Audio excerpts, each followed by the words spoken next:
From the moment that MJ Long came into the studio, I think we all relaxed because she's somebody that you can trust with a really important project like this.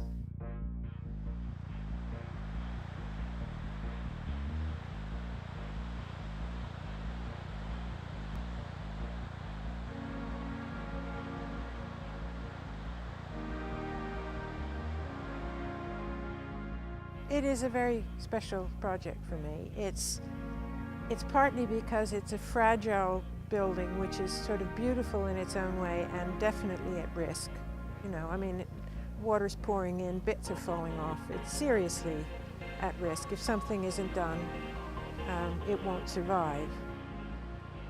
The relationship between those studios and the beach is really breathtaking.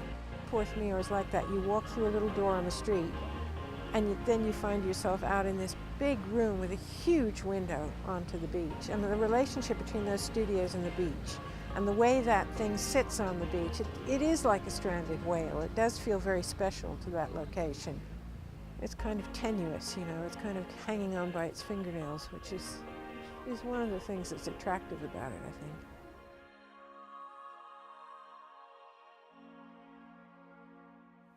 The simple answer is that it'll fall down if nobody does anything.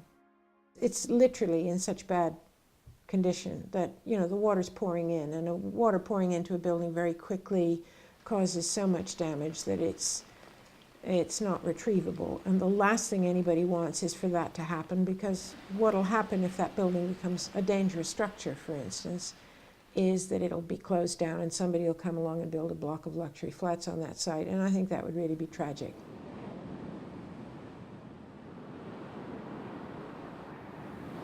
Okay, well, that's the photograph of the existing building.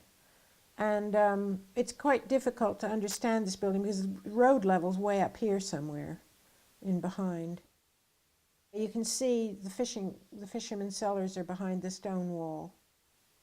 And then up above are the studios, and there are two stories of them, both here and here. And then a single story of studios across there.